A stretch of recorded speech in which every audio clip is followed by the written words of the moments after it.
আব্বু আম্মু তাদের উপকারের প্রতিদান দিতে গিয়ে আমাকে তুলে দিয়েছে রাক্ষসীর হাতে। এক কথায় জীবনটা শেষ করে দিয়েছে। চলুন বুঝিয়ে বলি, আর পরিচয় পর্বটাও শেষ করে দেই। আমি আনোয়ার হুসাইন, বাবা মায়ের আমরা দুই সন্তান। আমার ছোট একটা বোন আছে, সে দশম শ্রেণীর ছাত্রী।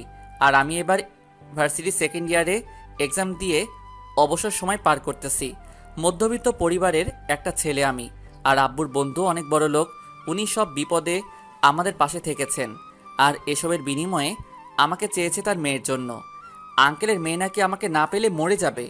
মায়া, আঙ্কেলের মেয়ে, প্রচণ্ড রাগী মেয়ে, যা চায় তাই হাসিল করে থাকে। আর এই মেয়ের বাকি ইতিহাস পরে জানতে পারবেন। আর তাই এই সময়েই আব্বু আম্মু আমাকে তার প্রিয় বন্ধুর মেয়ের সাথে আমার বিয়ে ঠিক করে দিয়েছে। কি ভাবছেন, আব্বুর বন্ধুর মেয়ে আমাকে ভালোবেসে বিয়ে করতেছে? তাহলে সম্পূর্ণ ভুল ভাবতেছেন। চলুন প্রথম থেকে বলি, তাহলে বুঝতে সুবিধা হবে। ভার্সিটির বেস্ট কাপল অব দ্য ইয়ারে অনেকজন অংশগ্রহণ নিয়েছে, সিনিয়র জুনিয়র অনেকেই। কোয়ার্টার ফাইনালে এসে মাত্র ৮ দল টিকেছে। তার মধ্যে সব থেকে এগিয়ে মায়া সাইসের জুটি। তারপরে আমি আর মিম। কোয়ার্টার ফাইনাল আর সেমিফাইনালে 4 দল বাদ হয়ে গিয়েছে, আর বাকি 4 দলের মাঝে চলবে ফাইনাল। খেলায় আমি দ্বিতীয় স্থান, সেটা মায়া মানতে রাজি না। তারপরেও কিছু না বলে চুপচাপ চলতে লাগলো দিনকাল। ফাইনালের দিন ঠিক করা হলো 5 দিন পর। তবে এবার অন্য দিন খেলা হতো কোলে করে 100 মিটার দৌড়, হাত ছুঁয়ে বলে দেওয়া, আরও কিছু হতো। তবে এবার তার সাথে নতুন একটা অপশন জুড়ে দিয়েছে, সেটা হলো কাপল ড্যান্স করতে হবে 4 দলকে। কথাটা শুনে আমি চিন্তায় পড়ে গেলাম, কারণ ড্যান্স আমি কিছু কিছু পারি, তবে মিম খুব ভালো ড্যান্স পারে। মায়া আর সাইদের দিকে তাকিয়ে দেখি ওদের মুখটা কালো হয়ে গিয়েছে, কারণ এরা কেউই ড্যান্স জানে না। যাক, বাসায় এসে ফ্রেশ হয়ে চলে গেলাম মিমদের বাসায় ড্যান্স প্র্যাকটিস করতে। 5 দিনে মোটামুটি ভালো ড্যান্স শিখিয়েছে মিম আমাকে। যেহেতু মায়া আর সাইদ ভালো ড্যান্স জানে না, তাই এটাই আমাদের প্লাস পয়েন্ট, আর এটার ফায়দাই উঠাবো আমি। যাক, ফাইনাল খেলায় মায়াদের থেকে সব দিক দিয়ে একটু পিছিয়ে থাকলেও ড্যান্সের দিক দিয়ে আমরা অনেক এগিয়ে। মায়া আর সাইদ ওরা ড্যান্স মোটামুটি ভালোই করেছে, তবে ওরা ড্যান্সে নিজেদের স্টেপ মেলাতে পারিনি। যাক, এখন দাঁড়িয়ে আছি। কিছুক্ষণ পর ফলাফল ঘোষণা হলো, আমি আর মিম প্রথম হলাম। ব্যাস, মিম এসে আমাকে জড়িয়ে ধরল। তারপর অনুষ্ঠান শেষ হবার পর আমি আর মিম বাগানের এক কোণায় বসে রইলাম। তখনই দেয়ালের ওই পাশ থেকে কারো কথা কানে আসলো। কি রে মায়া, সাধারণ একটা মধ্যবিত্ত ছেলের কাছে হেরে গেলি তুই? স্যার, নতুন একটা নিয়ম করার কারণে এমনটা হয়েছে। তারপরেও তুই এই ছেলের কাছে হেরে গিয়ে নিজের মান সম্মান সব মাটিতে মিশিয়ে দিয়েছিস। বাদ দে, আর সময় হলে ওই হুসাইনের বাচ্চাকে আমি দেখে নিব। তুই কিছু বলিস না কেন ওই হুসাইনকে? আরে, সে বাবার বন্ধুর ছেলে, তাই জোর দিয়ে কিছু বলতে পারি না। আরো অনেক সমস্যা আছে যা তুই বুঝবি না। ওকে চল, বাসায় যাই। তারপর আর তারা চলে গেল। তখন মিম আমাকে বলল, মায়া কি সত্যি তোমার আব্বুর বন্ধুর মেয়ে? হুম। তুমি এই মেয়েটার থেকে দূরে থাকবা সব সময়, না জানি কবে তোমার ক্ষতি করে বসে। ওকে ম্যাডাম, আর চলেন, এখন আপনাকে বাসায় নামিয়ে দিয়ে আমি বাসায় যাব। মিম, ওকে মহারাজ চলেন। তারপর মিমকে নিয়ে বাসা দিকে রওনা দিলাম। মিম হলো প্রিন্সিপাল স্যারের মেয়ে। জানি না কেন অনেক ভালো লাগে মেয়েটাকে।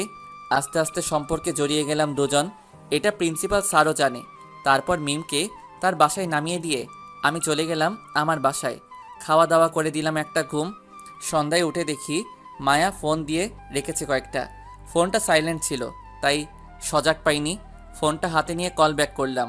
ফোন রিসিভ করার পর মায়া বলল, একটা অনুষ্ঠানে জিতে তোর ভাব তো দেখি আকাশে উঠে গেছে। ঘুমাইলে সবাই আকাশে উড়ে, কি বলবি বল? আর ফোন দিয়েছিস কেন? তোর সাথে প্রেম করব তাই। গাজার দাম কত হয়েছে রে? আমি কিভাবে জানবো ওই সব ছাই পাশের দাম কত? তাহলে গাজাখুরি কথা বলতেছিস কেন তাহলে? ওই চুপ কর। আর পরশুদিন ক্লাসের নোটগুলো আমাকে দিয়ে যা। কেন, তুই ক্লাস করিসনি পরশুদিন? করেছি, তবে নোট করিনি। আর এত ভাবনা নিয়ে তাড়াতাড়ি এনে দিয়ে যা। আমাকে কি তুই তোর কাজের লোক ভাবিস নাকি? তোর প্রয়োজন তুই এসে নিয়ে যা। কথাটা বলার সাথে সাথেই ফোনটা কেটে দিল। আমিও আবার শুয়ে গেলাম। ঘুম আসছে না, তাই শুয়ে না থেকে উঠে ফ্রেশ হতে চলে গেলাম। হালকা নাস্তা করে পড়ার টেবিলে বসে পড়তে লাগলাম। কিছুক্ষণ পর হঠাৎ কেউ মাথায় থাপ্পড় দিল। তাকিয়ে দেখি মায়া। আমাকে বলল, কি রে, ফোনে কি বলছিলি? কখন? একটু আগে যে বললি আমি কি তোর গোলাম নাকি, কথাটা? তো ভুল কি বলেছি? তোর লাগলে তুই এসে নিয়ে যা, আমি কেন দিতে যাব? আমার কি ঠেকা পড়ে আছে নাকি? সময় আসলে দেখবি কে কার গোলাম হয়। ওকে। বলেই মায়া নোটগুলো নিয়ে চলে গেল।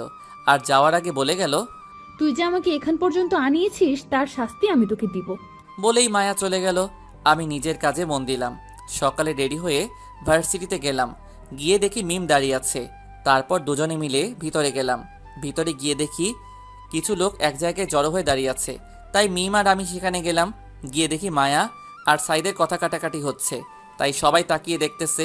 হঠাৎ মায়া সাইদের গালে ঠাস করে একটা থাপ্পড় বসিয়ে দিয়ে সেখান থেকে চলে যায়। আমি দাঁড়িয়ে দাঁড়িয়ে ভাবতে লাগলাম, এই মেয়েটা পারেও।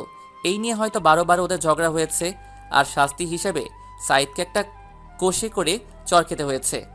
এসব বাদ দিয়ে গিয়ে ক্লাসে মন দিলাম। লাঞ্চ টাইমে মিম আমাকে নিয়ে ঘুরতে বের হয়ে গেল। বিকেলে বাসায় এসে দেখি মায়া আর ওর আম্মু এসে বসে আছে। আমি সালাম দিয়ে ভিতরে চলে গেলাম। সব কিছু রেখে চলে গেলাম শাওয়ার নিতে। বাহিরে এসে দেখি মায়া আমার পড়ার টেবিলে বসে কি যেন লিখতেছে। তাই মায়াকে বললাম, ওই তুই কি লিখিস? Love letter. বেশি বক বক করবি না, এমনিতেই মাথা গরম আজকে। আপনার তো সারা শরীরে কারেন্ট চলে 12 মাস। মানে তুই কি বলতে চাইছিস? মানে খুব সহজ। তোর কাছে এটা নতুন কি? দুদিন পর পর সাইদকে মারবি, পরের দিন গিয়ে সরি বলে সব ঠিক করে ফেলবি। তাই অভিনয় না করে যা করার করে বিদায় হ। মায়া লিখা আটকে দিয়ে উঠে চলে গেল। আর কেমন যেন রাগী চোখ দেখিয়ে গেল। পরের দিন সকালে ভার্সিটিতে গিয়ে মিমের সাথে বসেছিলাম, তখনই মায়া এসে সামনে এসে দাঁড়ালো। তখন মিম আমাকে বলল, চলো রাজ, অন্য কোথাও গিয়ে বসি। চলো। ওই হুসাইন, তুই বলেছিলি না সাইদকে থাপ্পড় দিয়ে আমি আবার সরি বলে সব ঠিক করে ফেলি? এবার আমি সব শেষ করে দিয়ে এসেছি। তো আমি কি করব এতে? কিছু করতে হবে না। শুনে রাখ, এই মায়া কারোর উপর নির্ভর করে বাঁচে না। দেখবো তোর এসব ভাব কতদিন থাকে। বলেই মিমকে নিয়ে সেখান থেকে চলে আসলাম। তারপর দুজন মিলে ক্লাসে চলে গেলাম। বিকেলে ক্লাস শেষ করে গেল প্রিন্সিপাল স্যারের সাথে দেখা করতে। তাই আমি গেটের বাহিরে বসেছিলাম। মিম বের হওয়ার সময় কেমন রাগী একটা লুক দিয়ে চলে গেল। কিছুক্ষণ পর এসে আমাকে বলল, হোসেন, তুমি মায়ের থেকে দূরে দূরে থাকবে, ওর সাথে আর কথা বলবে না। কেন, কি হয়েছে? একটু আগে আমার একটা বান্ধবী এসে বলল মায়া নাকি আমার আর তোমার সম্পর্কের মাঝে ফাটল ধরাতে চাইতেছে। তুমি সত্যি একটা বোকা। মানে? মানে হলো, এই মায়া বুঝি আমাদের মাঝে সম্পর্কের ফাটল ধরাতে পারবে। আর তুমি যেহেতু ওর কথা জেনে নিয়েছো, তাই ওর উল্টাপাল্টা কথা বললে সেটা এড়িয়ে চলবে, তাহলেই হবে। ওকে, কিন্তু তারপরেও তুমি ওর থেকে দূরে থাকবে। যেই ফাজিল মেয়ে না জানি কখন কি করে বসে। ওকে ঠিক আছে, এবার চলেন বাসায়। চলো। তারপর মিমকে তার বাসায় নামিয়ে দিয়ে আমি চলে গেলাম নিজের বাসায়। রাতে বসে বসে পড়তেছিলাম, তখনই মোবাইলটা বেজে উঠে তাকিয়ে দেখি মায়া ফোন দিয়েছে। বিরক্তি ভাব নিয়ে ফোনটা রিসিভ করলাম। মায়া বলে উঠল, কিরে, ফোন ধরতে এত সময় লাগলো কেন? কি বলতে ফোন দিয়েছিস সেটা বল। বাবু, এত রাগ করে না, রাগ শরীরের জন্য ভালো না। আচ্ছা বল, কি বলবি? খেয়েছিস রাতে নাকি এখনো না খেয়ে পড়তেছিস? এসব বলতে ফোন দিয়েছিস? তো তোকে কি প্রেম করার জন্য ফোন দিব নাকি? কথাটা শুনে ফোনটা কেটে দিলাম। কি একটা মেয়ে রে বাবা, আমার পিছনে এভাবে লেগে থাকে। এভাবে কিছুদিন চলে গেল। ভার্সিটি দিনগুলো সুন্দরভাবে কাটতে লাগলো। একদিন সকালে ভার্সিটিতে ঢুকতে যাব, তখনই পিছন থেকে মায়া ডাক দিল। তাই দাঁড়িয়ে গেলাম। কি হয়েছে, কিছু বলবি? তোর জন্য মিম একটা সারপ্রাইজ নিয়ে দাঁড়িয়ে আছে, যা ভেতরে। মায়াকে আর কিছু না বলে চলে গেলাম। আল্লাহ জানে কি হয়েছে। এসব ভাবতে ভাবতে ভিতরে আসতেই মিমকে দেখলাম মাঠের কোণে নিয়ে দাঁড়িয়ে আছে। আমি মিমের দিকে এগিয়ে যেতেই মিম আমাকে দেখে আমার দিকে এগিয়ে আসলো। মিম এসেই আমার দিকে একটা খাম এগিয়ে দিয়ে বলল, হোসেন, এগুলো কি? আমি কি তোমাকে কম ভালোবেসেছিলাম যে তুমি আমাকে এত বড় ধোঁকা দিলে? মিমের কথা শুনে কিছু বুঝতে পারতেছি না, তাই খামটা খুলে দেখতে লাগলাম। খামের ভিতরে কিছু ছবি, যেটাতে আমি মায়াকে জড়িয়ে ধরে আছি। এরকম আরও কিছু ছবি আছে। ছবিগুলো দেখে মাথাটা চক্কর দিয়ে উঠল। এটা কিভাবে সম্ভব, কিছুই বুঝতেছি না। ছবিগুলোতে ডুব দিলাম, তখনই মিমের মাথায় ঘোর কাটল। সারা কলেজ জানে তুমি আর মায়া একজন আরেকজনের শত্রু, আর ভেতরে ভেতরে এসব করো। প্লিজ চুপ করো, আমাকে ভাবতে দাও। না, তুমি আগে এটা বলো আমাকে কেন এসবের মাঝে টানলে? আমি কি দোষ করেছি? মিম, তুমি এগুলো পেয়েছো কোথায়? আমার বইয়ের ভেতরে একটু আগে পেয়েছি। বুঝেছি, আসো আমার সাথে। তারপর মিমকে নিয়ে গেলাম মায়ার কাছে। মায়া এক কোনায় ওর বান্ধবীদের সাথে দাঁড়িয়েছিল। আমি গিয়ে মায়াকে জিজ্ঞাসা করলাম, এগুলো কি মায়া? মানে কোনগুলা? দেখ, রাগ উঠাবি না। আর এমন ভাব নিচ্ছিস যে তুই কিছু জানিস না। মায়ার হাতে খামটা ধরিয়ে দিলাম। তারপর মায়া সেগুলো খুলে দেখে আমাকে বলল, দেখ, তোর যদি আমাদের সম্পর্কের কথা কাউকে বলতে লজ্জা পাস তাহলে এতে আমি কি করব? আর এগুলো ব্যাপারে আমি কিছুই জানি না। তোর আর আমার সম্পর্ক মানে? মানে এটা তোকে বলতে হবে? দেখ মায়া, সত্যিটা কি বল, না হলে রাগ উঠলে কি করব তা তুই ভাবতেও পারবি না। সত্যি বলার কি আছে? আর হ্যাঁ, তোর আর আমার মাঝে একটা সম্পর্ক আছে, ভালোবাসার। এটা তো আর অস্বীকার করতে পারবি না। কি আছে? রিলেশনশিপ। ব্যাস, রাগটাকে আর আটকাতে পারলাম না। ঠাস করে মায়ার গালে একটা চড় বসিয়ে দিলাম। আশেপাশে সবাই হাঁ করে তাকিয়ে রইল আমার দিকে। তাই মায়াকে বললাম, আমাদের রিলেশনের প্রথম উপহার দিলাম। আর যদি আমার আর মিমের মাঝে আসতে চাস তাহলে জানে মেরে ফেলবো, বলে দিলাম। মায়া গালে হাত দিয়ে অবাক হয়ে আমার দিকে তাকিয়ে আছে। আমি মিমকে নিয়ে চলে যাচ্ছিলাম, তখনই তিশা ডাক দিয়ে বলল, তোকে আমি দেখে নিব। আমি ওর কথার কর্ণপাত না করে চলে গেলাম মিমকে নিয়ে। তারপর মিমে রাগ করে বাসায় চলে গেল। মন এমনিতেই খারাপ, তাই ক্লাস না করে বাসায় চলে আসছি। মন খারাপ তাই দুপুরে খাওয়া দাওয়া করে দিলাম ঘুম। বিকেলে মাথায় কারো হাত ভোলানোর কারণে ঘুমটা ভাঙলো। তাকিয়ে দেখি মায়া আমার পাশে বসে আমার মাথায় হাত বোলাচ্ছে। লাফ দিয়ে উঠে দূরে সরে গেলাম। তারপর মায়াকে বললাম, তুই এখানে কি করিস? বাবু, তোমার ঘুম ভেঙে গেছে? ওই কিসব আবল তাবল বলতেছিস? আর তুই আমাদের বাসায় আসলি কখন? এমন ভাবে বলছিস যেন তোদের বাসা থেকে আমাদের বাসা কয়েক কিলোমিটার দূরে। সামনেই তো, তাই মন চেয়েছে চলে আসলাম। আসছিস ভালো কথা, তো তুই আমার রুমে কি করিস? এমনি ছ্যাঁকা খেয়ে কি অবস্থা দেখতে এলাম। তুই এগুলো করছিস কেন? তোর জন্য আমি সাইদের সাথে ব্রেকআপ করলাম, আর তুই রিলেশনে থাকবি? এটা কি মানতে পারি বল? দেখ, এসব বাদ দিয়ে রাত্রিকে সব সত্যি বলে দে, মেয়েটা না হলে ভেঙে পড়বে। অসম্ভব। আমি যতদিন অন্য একটা রিলেশনে না যাচ্ছি ততদিন তুইও সিঙ্গেল থাকবি। মায়ার কথা শুনে রাগও উঠল, আবার হাসিও পেল। তাই ফিক করে হেসে দিলাম। মায়া অবাক হয়ে জিজ্ঞাসা করলো, কি হলো, এভাবে হাসছিস কেন? তোর কথা শুনে। কেন, আমি হাসির কি বললাম? এই যে বললি তুই রিলেশনে যাওয়ার আগ পর্যন্ত আমাকে সিঙ্গেল থাকতে হবে। তোর রিলেশনের অপেক্ষায় বসে থাকলে আমি বুড়ো হয়ে যাব, তাও তুই রিলেশনে যেতে পারবি না। মানে? এক কথায় তোকে সহ্য করার ক্ষমতা ছিল একমাত্র সাইদের, তাকে ছেড়ে দিয়েছিস। তাই আর কারোর সাথে রিলেশনে যেতে পারবি বলে আমার মনে হয় না। তুই কি আমাকে চ্যালেঞ্জ করতেছিস নাকি? অবশ্যই না, শুধু একটু সুবুদ্ধি দিতেছি। ভালো হয়ে যা, না হলে বিয়ের জন্য আঙ্কেল ছেলে পাবে না তোর জন্য। তুই সকালে থাপ্পড় দিয়েছিস, কিছু বলিনি, কিন্তু এখনের অপমানটা কলিজায় গিয়ে লেগেছে। দেখ, আমি সত্য কথা বলেছি। এটা যদি তোর জন্য অপমান হয় তাহলে আমার কিছু করার নেই। তুই কি বলতে চাইছিস? আমি বিয়ের জন্য পাত্র পাবো না? পাত্র পাবি, তোকে চিনে এমন পাত্র পাবি না। কারণ যারা তোকে চিনে বা স্বভাব সম্পর্কে জানে তারা কখনোই তোকে বিয়ে করবে না। ওকে, আমি আজকে তোকে চ্যালেঞ্জ করে গেলাম, আমি এমন কাউকে বিয়ে করব যে কিনা আমাকে একদম কাছ থেকে চিনে, সেটা যেভাবেই হোক। ওকে, আমিও দেখবো। ওকে, আর হ্যাঁ, মিমের সাথে সম্পর্কের কথাটা ভুলে যা। এমন বিষ ঢেলেছি যে সে তোর দিকে তাকালেও থুতু ফেলবে। মিমের সাথে খারাপ কিছু করলে বা বলে থাকলে আমি যে তোর কি অবস্থা করব তা তুই ভাবতেও পারবি না। আমাকে যে সকালে চট দিয়েছিস তার ফল, আর অপমানের ফলটা বাকির খাতে তুলে রাখলাম। বলেই মায়া চলে গেল। আমি মোবাইলটা হাতে নিয়ে দেখি মিমের একটাও কল নেই। অন্য সময় তো কল দিয়ে পাগল করে ফেলতো, তাহলে আজকে একটাও দেয় নাই। তাই উঠে ফ্রেশ হয়ে বেরিয়ে গেলাম।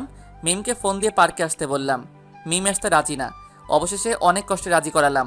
পার্কে গিয়ে মিমের জন্য অপেক্ষা করতে লাগলাম। কিছুক্ষণ পর খেয়াল করলাম মিম আসতেছে। কিছুটা কাছে আসতেই দেখি মিমের চোখগুলোতে পানি জমে আছে। তাই আমি উঠে মিমের কাছে গিয়ে জিজ্ঞাসা করলাম, কি হয়েছে মিম, তোমাকে এমন দেখাচ্ছে কেন? কিছু না, বলো কি বলতে ডেকেছো? আমার হাতে সময় খুব কম। এমনভাবে বলছো কেন? আগে তো কখনো এমনভাবে কথা বলনি। আচ্ছা বলো কি বলবে। আগে এটা বলো, তোমার চোখে পানি কেন? এমনি ধুলো পড়েছে তাই। আমাকে অবহেলা করতেছো তুমি? আচ্ছা যা বলার বলো, বাসায় কেউই নেই তাই তাড়াতাড়ি ফিরতে হবে। আসলে মায়া যা বলেছে বা দেখিয়েছে তা সম্পূর্ণ মিথ্যা। আমার আর মায়ার মাঝে এমন কিছুই নেই, আর হবেও না। মিম কিছুক্ষণ চুপ থেকে কি যেন ভাবতে লাগলো। তাই আবার বললাম, প্লিজ মিম, তুমি মায়ার কথা বিশ্বাস করো না। ওই মেয়েটা আমাদের আলাদা করার জন্য এসব বলতেছে। মিম আমার দিকে কিছুক্ষণ মায়াবী দৃষ্টিতে তাকিয়ে থেকে বলল, মায়ার সাথে নাকি তোমার বিয়ে ঠিক হয়ে আছে ছোটবেলা থেকেই? কি? কে বলেছে এই ফাউল কথাটা তোমাকে? মায়া একটু আগেই ফোন করে বলল তোমাকে আমার সাথে ওর বিয়ে ঠিক হয়ে আছে, আর তোমাদের মাঝে নাকি অনেকবার ফিজিক্যাল রিলেশনও হয়েছে। কথাটা শুনে মাথায় আগুন ধরে গেল। মেয়েটা এত নিচে নামতে পারে যা বলার মতো না। তাই মিমকে বললাম, মিম, কিছুদিন আগে তুমি আমাকে বলেছিলে না মায়া আমাদের মাঝে ফাটল ধরাতে চায়? এখন মায়া সেটাই করতেছে। আর তুমি জানো না মায়া জিতার জন্য যে কোনো কিছু করতে পারে বা বলতে পারে। তুমি আগে আমার প্রশ্নের উত্তর দাও, মায়া যা বলেছে সেগুলো কি সত্যি নাকি মিথ্যা? সবগুলো কথা মিথ্যা, আর ওই ছবিগুলো ছিল এডিট করা। তোমাকে বোকা বানিয়ে সে এখন মজা নিচ্ছে। মায়া আসলেই একটা খারাপ মেয়ে। বলেই মিম আমাকে জড়িয়ে ধরলো। আমিও মিমকে জড়িয়ে ধরলাম। তারপর মিমকে বললাম, মিম, তুমি কি আমাকে সত্যিই ভালোবাসো? কেন, সন্দেহ আছে নাকি? না, আসলে তুমি এত সহজে ভুল বুঝে ফেলেছো আমাকে, যার কারণে অনেক কষ্ট পেয়েছি আমি। মায়া এমনভাবে বলেছিল, আমি তো ভয় পেয়ে গিয়েছিলাম। আচ্ছা চলো, এখন মায়ের সাথে একটু মজা নেওয়া যাক। মানে কি করবে তুমি? দেখতে থাকো। বলেই ফোনটা পকেট থেকে বের করে মায়াকে ভিডিও কল দিলাম। মায়া রিসিভ করে আমাকে বলল, কিরে, এই সময় ফোন দিয়েছিস? মুখটা একটু ভার করে ফেললাম আর হালকা কাদো কাদো ভাব নিয়ে বললাম, ওই তুই মিমকে কি এমন বলেছিস যে সে আমাকে থাপ্পড় দিয়ে চলে গিয়েছে? কিছু মন্ত্র পড়েছি, তাতেই কাজ হয়ে গিয়েছে। আচ্ছা, তোর কি মনে হয় তুই হালকা একটু বা বেশি মন্ত্র পড়লে আমার আর মিমের মাঝে ফাটল ধরাতে পারবি? এই দেখ। বলেই মিমকে টান দিয়ে আমার কাছে আনলাম আর কপালে একটা চুমু এঁকে দিলাম। ব্যাস, মায়া যা বোঝার বুঝে গিয়েছে। মায়া আর কিছু না বলে টুক করে ফোনটা কেটে দিয়েছে। এদিকে আমি আর মিম হাসতে হাসতে শেষ। মিমকে বাসায় নামিয়ে দিয়ে এসে খাওয়া দাওয়া করে দিলাম একটা ঘুম। পরের দিন ভার্সিটিতে যেতেই দেখি মায়া এক কোণে দাঁড়িয়ে আছে। তাই আমি মায়ার সামনে গিয়ে দাঁড়িয়ে বললাম, এইভাবে মন খারাপ করে দাঁড়িয়ে আছিস কেন? এমনি, তোকে বলতে হবে নাকি? জানি। কেন তোর মন খারাপ? যা তো, ফালতু বলিস না। আরে রাগ করিস না, আর যা পারিস না তা করতে গেলে এমনই হয়। আর তুই কিভাবে ভাবলি আমাদেরকে আলাদা করতে পারবি? মায়া এবার কিছু না বলে মুচকি হাসি হেসে দিল আর আমার দিকে খারাপ একটা লুক নিয়ে তাকালো। তাই বললাম, এভাবে তাকিয়েছিস কেন? না, এমনি। আর দেখি তোদের সম্পর্ক কতদিন ভালো থাকে। একবারে শরম হয়নি তোর, নাকি আরো পেতে চাস? বাবু, সেটা সময় বলে দিবে। বলেই মায়া চলে গেল আর আমি দাঁড়িয়ে রইলাম ওইখানেই। তারপর হঠাৎ পিছন থেকে কেউ কাঁধে হাত রাখে। তাকিয়ে দেখি মিম। আমাকে বলল, হুসেন, তুমি এখানে দাঁড়িয়ে আছো কেন? এমনি, চলো ক্লাসে যাই। তারপর মিমকে নিয়ে ক্লাসে চলে গেলাম। তবে মায়া আবার কি করে তা নিয়ে টেনশনে পড়ে গেলাম। যাক, যা হওয়ার তা দেখা যাবে। দুপুরে মিম চলে আসলো। ক্লাস না করে আমি বিকেলে ক্লাস শেষ করে মিমকে নিয়ে একটু ঘুরতে গেলাম মনটা হালকা করার জন্য। তবে মায়ার সেই ভিলেনের মতো হাসিটা ভাবাচ্ছে আমাকে, কি না কি করে নিয়ে টেনশনে আছি। তখনই মিম আমাকে বলল, হুসেন, কি এত ভাবতেছো তুমি? না, আসলে সকালে। তারপর মিমকে সব বললাম। তাই একটু চিন্তা হচ্ছে, ও যেই মেয়ে না জানে কি করে বসে। আরে, এ নিয়ে চিন্তা করো না, ও আর আমাকে ভুল বোঝাতে পারবে না। তুমি আরামে গিয়ে ঘুমিয়ে থাকো। এবার যদি আমাকে ভুল বুঝো তাহলে তোমার সাথে আর কখনোই কথাই বলবো না আমি। ওকে, আর তুমি ওই পেতনিটার থেকে দূরে থাকবে। ওকে। আর মায়া কিছু বললে আগে আমাকে জানাবেন, না জানিয়ে আবার মুখ ফুলে বসে থাকেন না আবার। তুমি মায়াকে বলে দিবে আমার সাথে যেন কথা বলতে না আসে। ওকে, আর কিছু বলতে হবে? আর আমাদের দেখে যেন হিংসা না করে। ওলে পাগলি, সব বলে দিব এখন, ঠিক আছে? ওকে এখানে নিয়ে আসলে কেন? তোমাকে কিডন্যাপ করব বলে। শয়তান। চলো একটু হাঁটি, তারপর না হয় যা বাসায় চলে যাব। চলো। কিছুক্ষণ পর হঠাৎ ফোনটা বেজে উঠল। তাকিয়ে দেখি আব্বু ফোন দিয়েছে, তাই রিসিভ করলাম। কিরে, কোথায় তুই? এই তো একটু বাহিরে, বাসায় আসবো একটু পরে। তাড়াতাড়ি আয়, কাজ আছে একটু। ওকে, আসতেছি। বলেই ফোনটা কেটে দিলাম। তখনই মিম আমাকে বলল, বাসায় যেতে বলেছি নাকি? হুম। ওকে চলো, আজকে বাসায় চলে যাই, পরে আরেকদিন আসবো। ওকে চলো। তারপর মিমকে তার বাসায় নামিয়ে দিয়ে আমি চলে গেলাম আমার বাসায়। কলিং বেল দিতেই ছোট বোন এসে দরজা খুলে দিল। ভিতরে যেতেই অবাক হয়ে গেলাম, কারণ ভিতরে মায়া, আঙ্কেল, আন্টি সহ আমাদের পরিবারের সবাই বসে আছে। আজকে তো অনুষ্ঠান বা এমন কোনো বিশেষ দিন নেই, তাহলে সবাই একসাথে বসে এই বাড়িতে। মায়ের দিকে তাকিয়ে দেখি ম্যাডাম আমাকে দেখে লজ্জা পাচ্ছে, এমন ভাব করতেছে। আমি অবাক হব নাকি? সবাই এখানে কেন এটা ভাববো, এটাই বুঝতেছি না। তখনই আব্বু বলল, কিরে, দাঁড়িয়ে দাঁড়িয়ে কি ভাবতেছিস? যা গিয়ে মায়ার ওখানে গিয়ে বস। কোনো কিছু না ভেবে মায়ার পাশে বসে গেলাম। আস্তে করে মায়াকে জিজ্ঞেস করলাম, কিরে তোরা এখানে কেন সবাই? চুপচাপ বসে থাক, সব জানতে পারবি। কেন আমরা এখানে? আমি আর কিছু না বলে চুপচাপ বসে রয়েছি। কিছুক্ষণ পর আঙ্কেল বলে উঠল, এবার বল কবে ওদের বিয়ের দিনটা ঠিক করলে ভালো হয়। ওদের যেহেতু পরীক্ষাটা এগিয়ে এসেছে, তো পরীক্ষা শেষ হোক, তারপরে একদিন ধরে বিয়ে দিয়ে দিব। ওকে, তাহলে পরীক্ষাটা শেষ হোক। ওনাদের কথা আমার মাথার উপর দিয়ে যাচ্ছে, তাই মায়াকে আবার জিজ্ঞাসা করলাম, কার বিয়ের কথা চলতেছে? আমরা চলে গেলে সেটা তোর আব্বুকে জিজ্ঞেস করিস, তাহলেই হবে। মেজাজটাই খারাপ করে দিল, তাই আর কিছু না বলে বসে রইলাম চুপচাপ। কিছুক্ষণ পর মায়া এরা সবাই চলে গেল। তখনই আব্বুকে জিজ্ঞাসা করলাম, কার বিয়ে নিয়ে কথা বলছো তোমরা? কার আবার? তোর বিয়ে নিয়ে। কি? তোর আর মায়া আপুর বিয়ে নিয়েই তো কথা হলো এতক্ষণ। আব্বু আম্মু, তোমাদের কি মাথা খারাপ হয়ে গিয়েছে নাকি যে আমি ওই মেয়েকে বিয়ে করব? আমাদের মাথা ঠিক আছে বলেই তোর বিয়ে মায়ের সাথে ঠিক করেছি। আমি কোনোদিনও মায়াকে বিয়ে করব না। তোরা তো একজন আরেকজনকে ভালোবাসিস, তাহলে বিয়ে করতে সমস্যা কোথায়? মায়াকে যে আমি ভালোবাসি এটা কে বলেছে তোমাদের? কেন, মায়া তো বললো তোরা নাকি একজন আরেকজনকে ভালোবাসিস অনেক আগে থেকে। ওই মেয়েটা পাগল হয়ে গিয়েছে, আর আমি অন্য আরেকজনকে ভালোবাসি, তাই মায়া প্রতিশোধ নিতে এটা করতেছে। তুই আবার কাকে ভালোবাসিস? তারপর মোবাইল থেকে মিমের ছবিটা বের করে সবাইকে দেখালাম।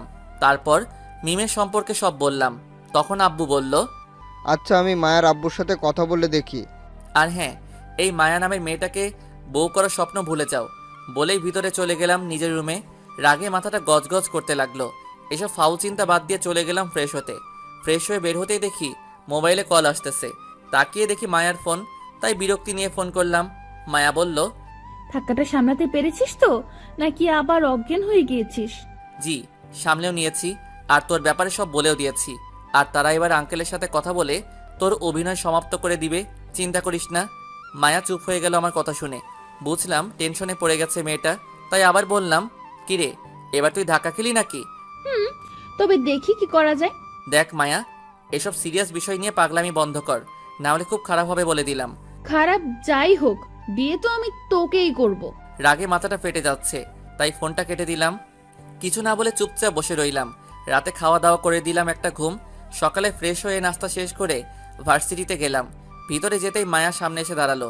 আমি পাশ দিয়ে চলে যাওয়ার সময় মায়া বলে উঠল, এভাবে কতদিন পাশ কাটিয়ে চলে যাবি?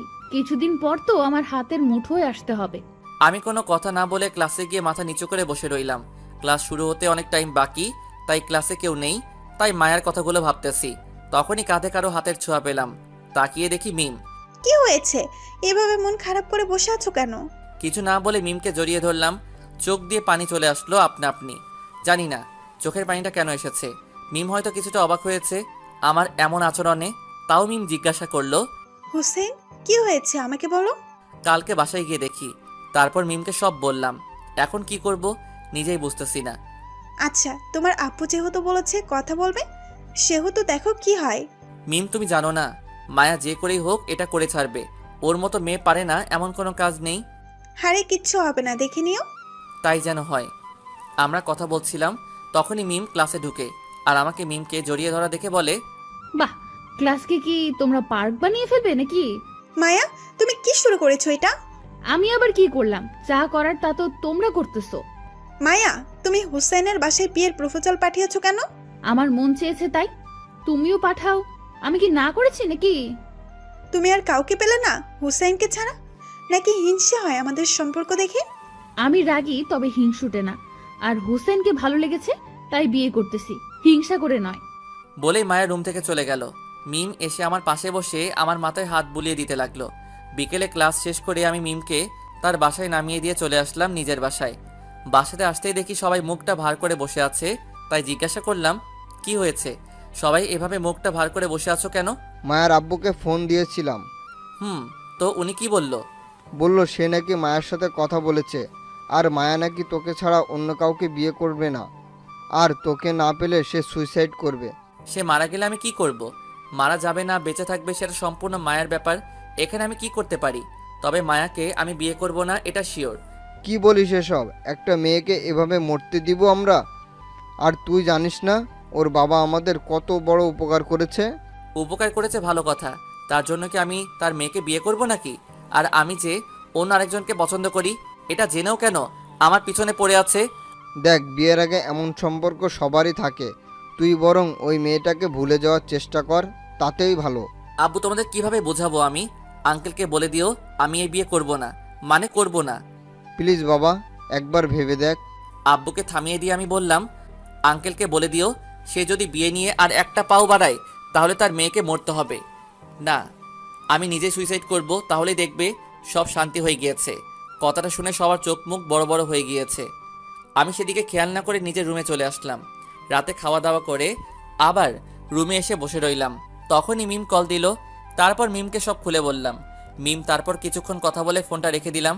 তারপর কিছুক্ষণ পড়ালেখা করে শুয়ে গেলাম। চোখে লেগে আসতেছিল, তখনই ফোনটা বেজে উঠল। তাকিয়ে দেখি মায়া।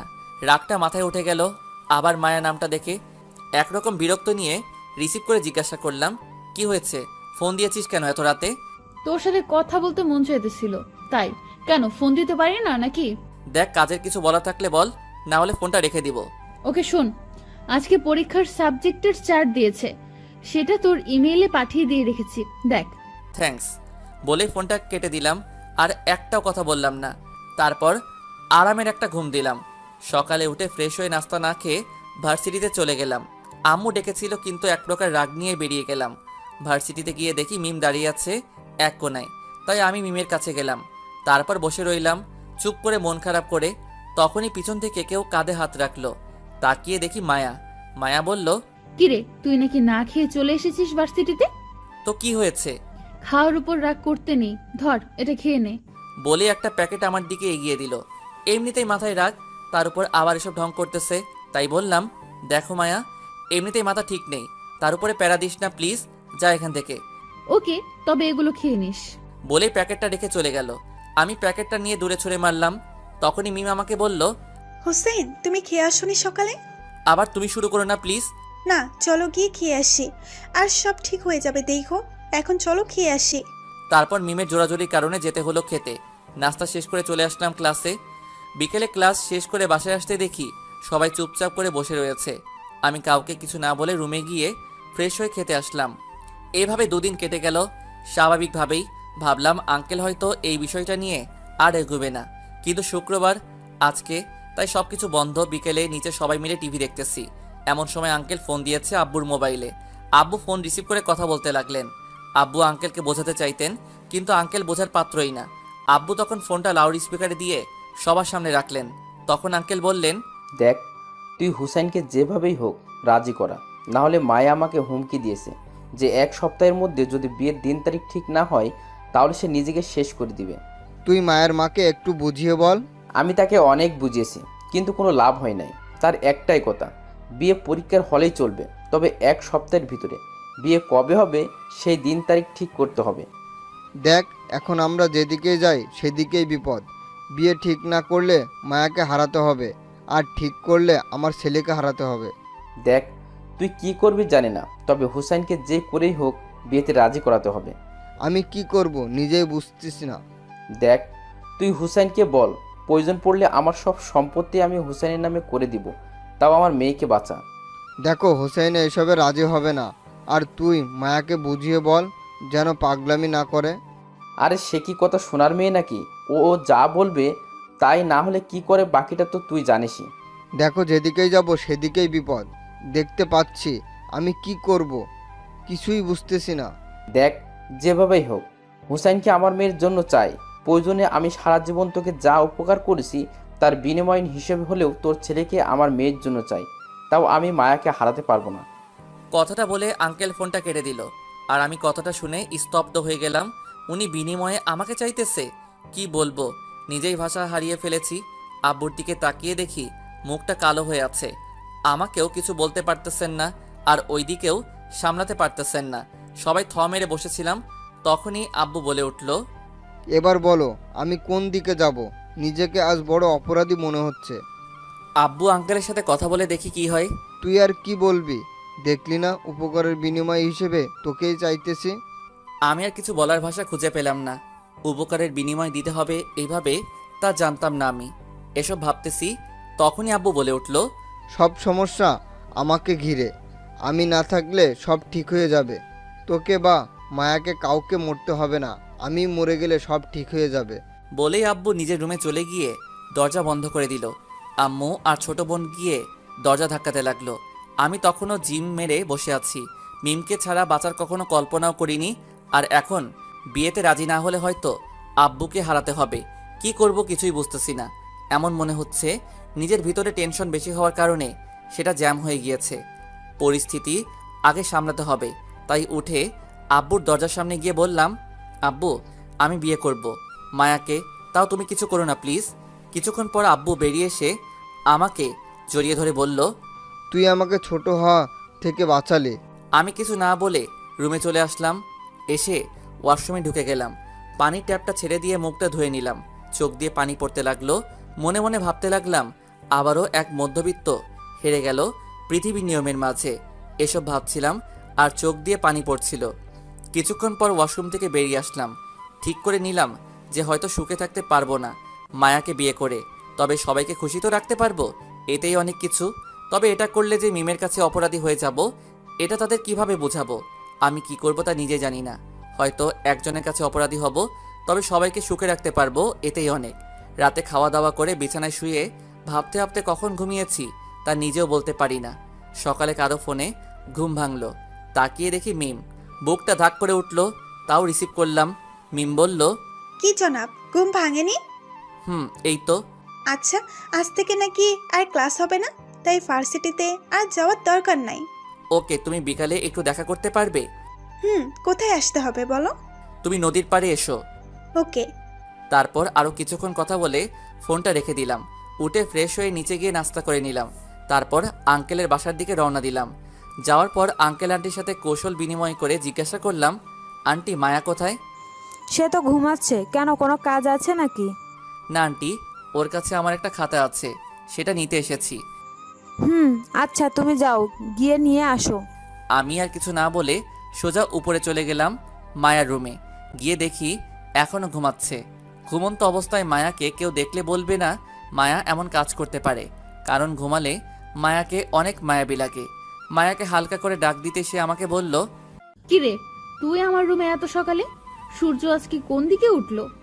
ছাদে আয়, তোর সাথে কথা আছে আমার। বলে আমি ছাদে গিয়ে দাঁড়িয়ে রইলাম। কিছুক্ষণ পর মায়া এসে আমাকে বলল, কি রে, কি বলবি বল? প্লিজ এসব কাহিনীগুলো থামা, আমি আর নিতে পারতেছি না। তুই কিসের কথা বলছিস? দেখ, ভাব ধরিস না প্লিজ। আর আমি হার মেনেছি তোর কাছে। এখন থেকে তুই যা বলবি আমি তাই শুনবো। তাও এসব ড্রামা বন্ধ কর। আমি তোকে বিয়ে করব, এখানে ড্রামা আসবে কোথা থেকে? আমি সিরিয়াসলি তোকে বিয়ে করব। বললাম তো আমি হার মেনেছি। প্রয়োজন পড়লে তোর পাগুলো দে, আমি তোর পা ধরে ক্ষমা চাইবো। আর তুই যা বলবি তাই শুনবো, প্রমিস? ভেবে বলছিস তো? বল কি করতে হবে এর বিনিময়ে? বাসার সবাই যেভাবে বলছে, তুইও তাদের কথা মতো আমাকে বিয়ে করে নে, ব্যাস এটাই দাবি। মায়ার কথায় রাগ উঠতে লাগলো আমার। যেই কথাটাই বলি সে সেই কথাটাকে ঘুরিয়ে এই জায়গাতেই আনে। নিজের রাগটাকে কন্ট্রোল করে বললাম, আচ্ছা বিয়ে করা ছাড়া কি আর কোনো উপায় নেই? আছে তো। তাহলে এতক্ষণ কথা না ঘুরিয়ে এটা উপায়টা বললেই তো পারতি। বল কি উপায়? আমাকে বউ বানিয়ে নে। মাথাটা নষ্ট হয়ে যাবে এই মেয়ের সাথে কথা বললে। তাই আর না বাড়িয়ে চলে আসলাম বাসায়। বিকেলে পার্কে মনমরা হয়ে বসেছিলাম। তখনই মিম এসে পাশে বসে গেল। আমাকে এভাবে বসে থাকতে দেখে জিজ্ঞাসা করলো, এভাবে বসে আছো কেন? কিছু না বলে মাথাটা নিচের দিকে চুপচাপ বসে রইলাম, কারণ মিমকে কি বলবো এটাই ভেবে পাচ্ছি না। তখন মিম আবার বলল, হোসেন, কি হয়েছে তোমার? আমাকে খুলে বলো। আবার নতুন করে কি কিছু হয়েছে? নতুন করে কিছু হয়নি, যা ছিল তা শেষ করে ফেলেছে মায়া, আর আমি হেরে গিয়েছি মিম। মানেটা একটু খুলে বলো প্লিজ। কালকে বিকেলে মিমকে সব বললাম, বলেই চুপ করে গেলাম। মিমের চোখের কোণে পানি জমে আছে, কিন্তু হাত দেওয়ার অধিকারটা হয়তো হারিয়ে ফেলতেছি। এইভাবে কিছুক্ষণ দুজনেই চুপ করে বসে রইলাম। তখনই মিম আমাকে বলল, হোসেন, তুমি আমাকে ভুলে যেতে চেষ্টা করো, তাতেই ভালো।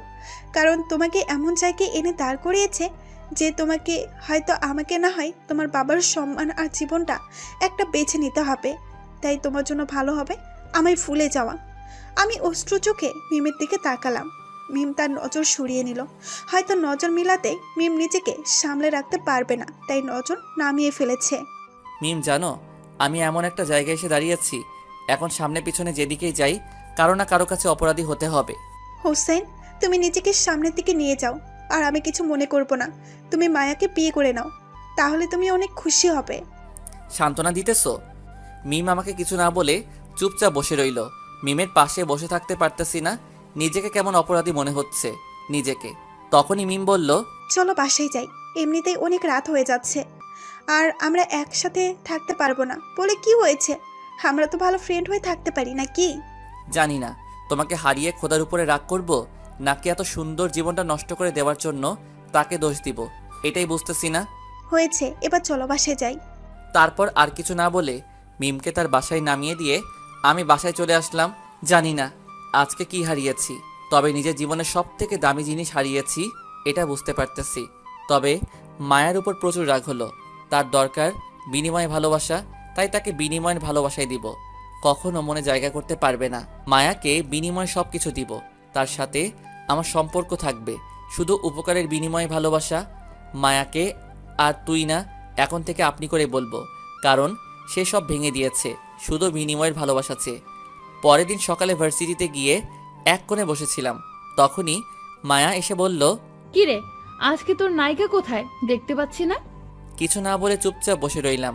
তখনই মায়া আবার বলল, কি রে, কথা কানে যায় না? জি বলেন, আমি শুনতেছি। আমার মুখ থেকে আপনি শুনে মায়া হয়তো চমকে গিয়েছে, ওর মুখে রিয়াকশন এটাই বলতেছে। নিজেকে সামলে নিয়ে মায়া বলল, ওই, তুই আমাকে আপনি করে বলছিস কেন?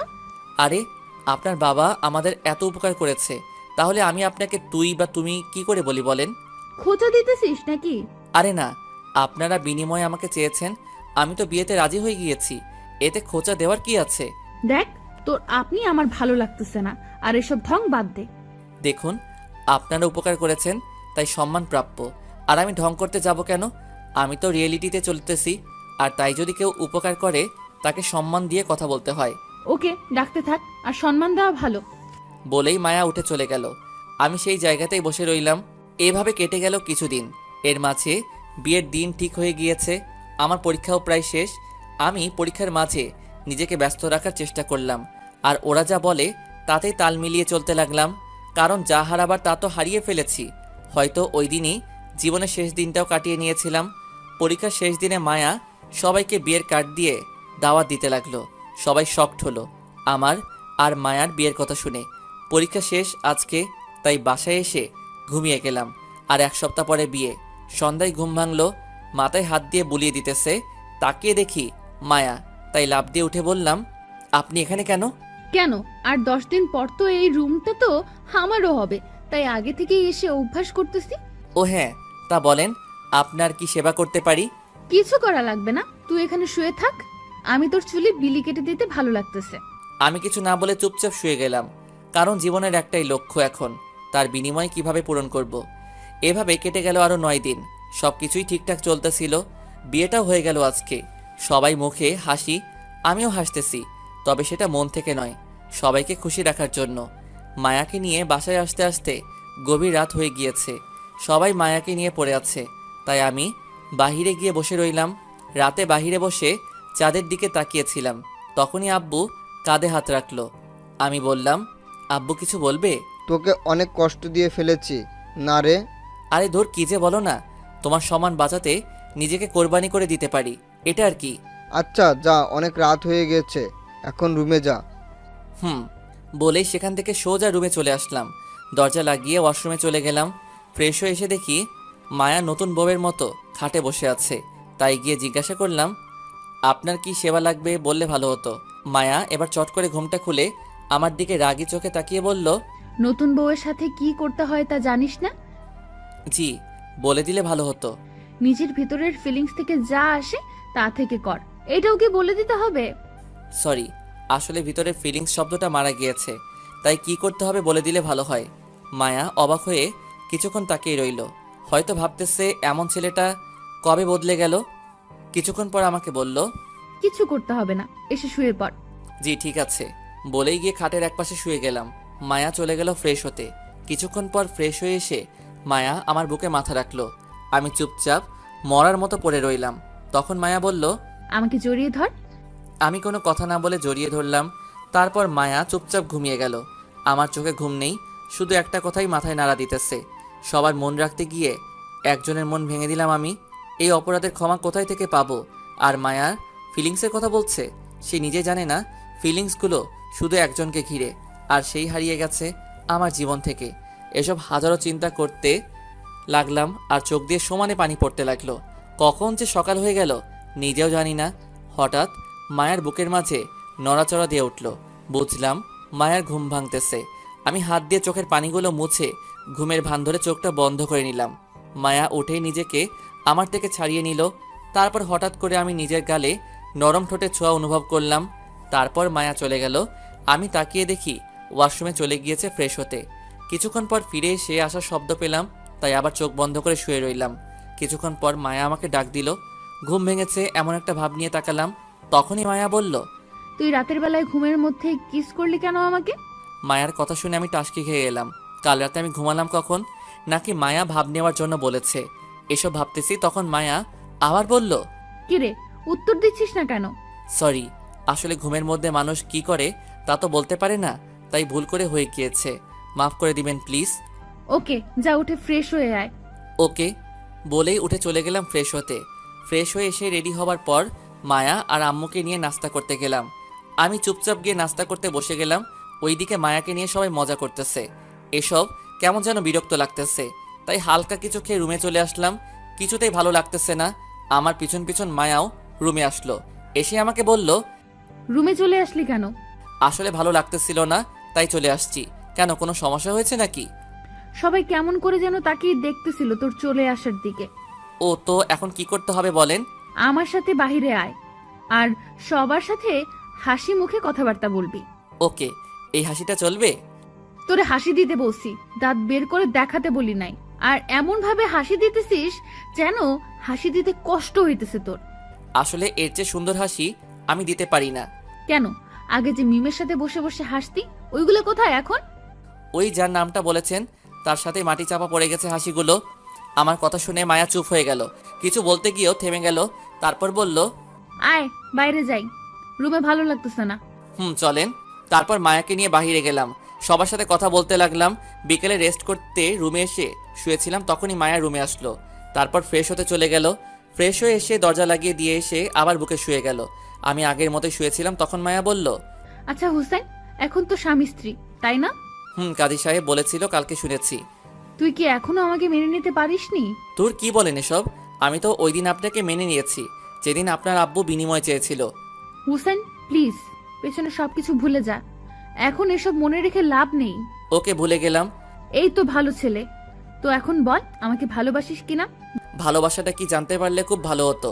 দেখ হুসেন, আমি মানতেছি যে আমি তোকে জোর করে বিয়ে করেছি, কিন্তু এখন তো সবকিছু মেনে নিয়েছি। তুইও মেনে নে, তাতেই ভালো। ওকে। আচ্ছা হুসেন, তুই কি এখনো ওই মিমকে ভালোবাসিস? দেখুন, এসব বিষয় জানার আপনার কোনো অধিকার নেই। তার চেয়ে ভালো আপনার কি উপকার করতে পারি এটা বলেন। আমি নিজে সবটুকু দিয়ে চেষ্টা করব সেটা পূরণ করার। কথাগুলো বলতে বলতে চোখের কোণ দিয়ে টপ টপ করে 2 ফোঁটা পানি ঝরে গেল। তাড়াতাড়ি করে মুছে ফেললাম।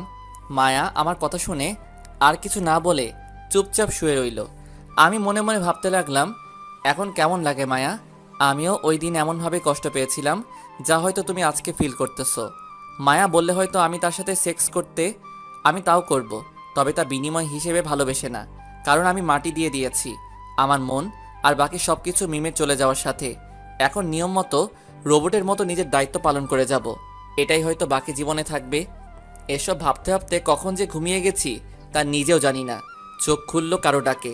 তাকিয়ে দেখি মায়া মাথার পাশে বসে আছে। এবার আর ঘাবড়াইনি। মায়াকে বললাম, জি কিছু বলবেন অথবা কিছু করতে হবে আমাকে? জি, এখন উঠে নিচে খেতে আসেন, সবাই খেতে বসে আছে। ঘড়ির দিকে তাকিয়ে দেখি অনেকক্ষণ ঘুমিয়েছি, তাই উঠে ফ্রেশ হয়ে চলে গেলাম খেতে। খাওয়া দাওয়া করে আবার রুমে চলে আসলাম। এসে বসে রইলাম চুপচাপ। কি করব তাও ভেবে পাচ্ছি না। ভার্সিটি খোলা থাকলে এমনটা না করে এসব কাটিয়ে উঠতে পারতাম। এখন তো পুরো বেকার লাগতেছে নিজেকে। এসব ভাবতেছিলাম তখনই মায়া রুমে আসলো। এসে আমাকে বলল, কি রে, তোর শরীর ভালো না? জি ভালো। বলেন আপনার কিভাবে সেবা করতে পারি? ওই আমি তোরে বলছি আমার কিছু লাগবে না। তাহলে কথায় কথায় এটা বলিস কেন? বলেন আপনার কি সেবা করতে পারি? জি, নিজের কাজটা যদি ভুলে যাই আর আপনি যদি এতে কষ্ট পান, তাই দায়িত্ব নিয়ে নিজের কাজটা নিজে করি। মায়া আমার কথা শুনে কিছুক্ষণ ড্যাব ড্যাব করে তাকিয়ে রইল। তারপরে হঠাৎ ঠাস করে গালে একটা চর বসিয়ে দিল। আমি বললাম, এতক্ষণে ভালো লাগতেছে আমার যে আপনাকে সেবা দিতে পেরেছি। মায়া আর কিছু না বলে ওয়াশরুমে চলে গেল। আমি কিছু না বলে বিছানায় গিয়ে শুয়ে রইলাম। কিছুক্ষণ পর মায়া ওয়াশরুম থেকে বের হয়ে এসে আমার পাশে শুয়ে গেল। আমি সেদিকে খেয়াল না করে নিজের মতো শুয়ে রইলাম। কিছুক্ষণ দুজনের মাঝে নীরবতা বজায় রইল। হঠাৎ মায়া বলে উঠল, হুসাইন, তুই আমার বুকে মাথা দিয়ে ঘুমা আজকে। আমি মায়ার কথা মতো মায়ার বুকে মাথা দিয়ে শুয়ে গেলাম। তখন মায়া আমাকে বলল, আমার হার্টবিট শুনতে পাচ্ছিস হুসাইন? জি। হার্টবিটগুলো কি বলতেছে তাকে শুনতে পাচ্ছিস না? সরি ম্যাডাম, এসব বোঝার ক্ষমতা আমি অনেক আগেই হারিয়ে ফেলেছি। দেখ হুসাইন, আমি জানি তুই আমার উপর রাগ করে আছিস, মাফ করে দে প্লিজ। দেখুন, আমি কোনো ব্যাপারে আপনার উপরে রাগ করে নেই, তাই বারে বারে মাপ চেয়ে আমাকে লজ্জা দিবেন না প্লিজ। দেখ, এভাবে বলিস না, বললাম তো ভুল হয়ে গিয়েছে। প্লিজ ম্যাডাম, এভাবে বলবেন না। আমি যদি পারতাম তাহলে ক্ষমা করে দিতাম। দেখ হুসাইন, তোকে জোর করব না, তুই ক্ষমা করে দে, না হলে কিন্তু আমি বাধ্য হব জোর করতে। ম্যাডাম, আপনি বললেই আমি কাজ করে দিব, জোর করার কি আছে? আমার কথা শুনে মায়া রাগে টলমল করতে লাগলো। আমি কিছু না বলে চুপচাপ রইলাম। তখন মায়া আবার বলল, বুঝছি, তোকে বুঝিয়ে পারবো না, তাই যা করার আমাকেই করতে হবে। আপনি কেন কষ্ট করতে যাবেন? আমাকে বলেন, আমি করে দিচ্ছি। তুই কি করতে পারবি? আমার সাধ্যের ভিতরে হলে অবশ্যই পারবো। ওকে, ভালোবাসতে পারবি আমাকে? সরি ম্যাডাম, এটা আমার সাধ্যের অনেক বাহিরে, তাই পারবো না। আপনি চাইলে জীবন দিতে পারি, তবে ভালোবাসতে পারবো না। কথায় কথায় খুঁজে দেওয়াটা কোথা থেকে শিখেছিস? বলবি একটু, বলবি? সময়ের কাছ থেকে। আসলে সময় মানুষকে বদলে দেয় আর অনেক কিছু শিখিয়ে দেয়। মাঝে মাঝে পাথরসহ বানিয়ে দেয় একটা মানুষকে। হো, তাই এমন ভাবে কথা বলিস? আন্তরিকভাবে দুঃখিত আমি। আপনি যদি আমার কথায় কষ্ট পেয়ে থাকেন। আমার কথা শুনে মায়া ফিক করে হেসে দিল। তারপর বলল, তোর কথায় শুধু কষ্ট পাই না, এমন লাগে বুকের ভেতরে হাতুড়ি দিয়ে আঘাত করতেছে, বুঝছ? জি ম্যাডাম। আচ্ছা, এসব বাদ দিয়ে একটা সোজা কথা বলে দেই, শুনে রাখ। জি বলেন। তোকে আমি 2 দিন সময় দিলাম, এর মাঝে আমাকে ভালোবেসে মেনে নিবি। তোর জন্য ভালো, আর এর মাঝে মেনে না নিলে তোর থেকে জোর করে আমি আমার অধিকার আদায় করে নেব। হালকা মুচকি হেসে আমি চোখ বন্ধ করে ফেললাম। জানি না মায়া কি ভাবতেছে, আর সেটা জানার কোনো প্রয়োজনও মনে করি না। মায়া আমাকে জড়িয়ে ধরল। আমি কোনো কিছু না বলে চুপ করে শুয়ে রইলাম। হাজারো চিন্তা মাথায় নিয়ে ঘুমিয়ে গেলাম। কখন তা বলতে পারি না। সকালে ঘুম ভেঙে তাকিয়ে দেখি আমি নিজের সিটে শুয়ে আছি, আর মায়া আমার বুকে শুয়ে ঘুমিয়ে আছে। আমি ওঠার জন্য হালকা করে মায়াকে বুকে নামাতে চাইছিলাম, তখনই মায়ার ঘুমটা ভেঙে গেছে। ঘুমন্ত গলায় আমাকে বলল, হুসেন, ঘুমাতে দে তো একটু, এত নড়াচড়া না করে যেভাবে আছিস সেভাবেই শুয়ে থাক প্লিজ। তারপর আবার ওইভাবে শুয়ে রইলাম। কি আর করার, কিছু না বলে চুপচাপ শুয়ে চোখ বন্ধ করে রাখলাম। এভাবে কেটে গেল 2 দিন। বিয়ের সব নিয়ম প্রায় শেষ, তবে বাসায় বসে থাকতে থাকতে ভালো লাগতেছে না। তার উপর এসব প্যারা। রাতে বসে বসে মোবাইল টিপতেছিলাম, তখনই মায়া রুমে আসলো। এসে আমাকে বলল, কিরে, আজকে তো 2 দিন শেষ, কি ঠিক করলি? আপনি আমাকে যা বলবেন তাই করব। আমি তাই এখানে মেনে নেওয়া আর না নেওয়ার কিছুই নেই। বুঝছি, তোকে বুঝিয়ে লাভ নেই, তার চেয়ে বরং তোর সাথে কঠিন হয়ে থাকাটা ভালো। এটা আপনার ইচ্ছা। ঠিক আছে, এখন এদিকে এসে আমাকে কিস কর। মায়ার কথা মতো তার কাছে গিয়ে কপালে একটা কিস করলাম। তখন মায়া রেগে বলল, ওই, তোরে কপালে কিস করতে বলেছিলাম আমি? সরি ম্যাডাম, আপনি স্থান উল্লেখ করেন নাই, তাই আমি কপালে করেছি। ওই, নিজের বউয়ের কপালে কিস করে কেউ? আর এটা বলে দেওয়া লাগে নাকি? বউ কথাটা শুনে নিজের অজান্তেই ফিক করে হেসে দিলাম আমি। মায়া আমার হাসি দেখে অবাক হয়ে তাকিয়ে রইল। তারপর নিজেকে সামনে নিয়ে বললাম, সরি ম্যাডাম, আসলে একটা কথা মনে পড়ায় হাসি পেয়ে গিয়েছিল। আমি বুঝেছি কেন হেসেছিস। থাক, তোকে কিছু করা লাগবো না, যা করার আমিই করতেছি। জি ম্যাডাম। কথাটা বলতে না বলতেই মায়া আমার ঠোঁটগুলোকে সে নিজের ঠোঁট দিয়ে দখল করে নিল। তারপরে কিছুটা স্কিপ করে যাওয়াই ভালো, তবে মন থেকে একটু হয়নি, যা হয়েছে সব বিনিময় থেকে করেছি। সকালে ঘুম থেকে উঠে দেখি মায়া এখনও ঘুমাচ্ছে, তাই উঠে চলে গেলাম ফ্রেশ হতে। শেষ বিকেলে রুমে বসেছিলাম, তখনই মায়া রুমে আসলো। এসে বলল, হুসেন, চল বাইরে কোথাও গিয়ে ঘুরে আসি। জি বলেন, কোথায় যেতে চান? আমি নিয়ে যাচ্ছি। তুই আবার শুরু করে দিলি? রেডি হয়ে নে, ঘুরতে যাব ব্যাস, তোকে কোথাও নিয়ে যাওয়া লাগবে না। আমি যাব, তুই শুধু সাথে থাকলেই হবে। ওকে। তারপর রেডি মায়ের সাথে বের হলাম। তখন মায়া আমাকে বলল, মুজিবনগর অনন্য পার্কে যাই। পার্কে নামটা শুনে হালকা অবাক হলাম, কারণ ওই পার্কে আমি আর মিম প্রায়ই বসে গল্প করতাম, আর ওই পার্কে হাজারো স্মৃতি জমা আছে। মায়া ওই পার্কে যেতে বলেছে কেন, এসব ভাবতেছিলাম। তখনই মায়া আবার বলল, কিরে, যাবি নাকি এখানেই বসে থাকবো সারাদিন? হুম। তারপর গাড়ি নিয়ে বেরিয়ে গেলাম বাসা থেকে। ওই পার্কে যেতে যেতে সন্ধ্যা হয়ে গিয়েছে। ভিতরে ঢুকে আমি মায়ার সাথে হাঁটতেছি আর মিমের সাথে বসে থাকা সেই জায়গাগুলো দেখতে লাগলাম। কেন জানি বুকের ভিতরে হালকা ব্যথা অনুভব করতে লাগলাম, আর চোখের কোণে হালকা হালকা পানি জমা হতে লাগলো। পানিগুলো মুছে হাঁটতে লাগলাম, কারণ এই পানিগুলোর কোনো মূল্য নেই পৃথিবীর কাছে, কারণ বেইমানি করে ফেলেছি তার সাথে। এখন অপরাধী হিসেবে বেঁচে আছি আমি। এসব ভাবতে ভাবতে আনমনে হাঁটতেছি। তখন মায়া ডাক দিয়ে বলল, কিরে, অতীতে চলে গেলি নাকি? আসলে শরীরটা ভালো লাগতেছে না। ও, আমি তো মনে করেছিলাম তুই মিমের কথা ভাবতেছিলি। আমি আর কিছুই বললাম না, চুপচাপ নির্বাক দর্শকের মতো কিছুক্ষণ কাটিয়ে আসলাম মায়ার সাথে। বাসায় এসে খাওয়া দাওয়া করে রুমে চলে আসলাম। খাওয়া দাওয়া শেষ করে আমি রুমে চলে আসলাম। মায়াও কিছুক্ষণ পর রুমে আসলো। এসেই আমার উপর শুয়ে বলল, তোকে নিয়ে ঘুরতে গিয়ে মজা নেই, মনে হয় একটা রোবট নিয়ে ঘুরতে বের হয়েছি। আমি কিছু না বলে চুপ করে শুয়ে রইলাম আর মায়ার কথাগুলো শুনতে লাগলাম। মায়ার এবার আমার সামনে উঠে দাঁড়িয়ে গেল। তারপর আমাকে বলল, আচ্ছা হুসাইন, আমরা হানিমুনে গেলে ভালো হবে বলতো? ম্যাডাম আমি কি বলবো বলেন, আপনি যেখানে যেতে চান আমিও সেখানেই যাব। আচ্ছা, তুই এমন করে কথা কেন বলিস বলতো? আচ্ছা বাদ দে সব, চল আমরা সিলেটে গিয়ে ঘুরে আসি। ওকে।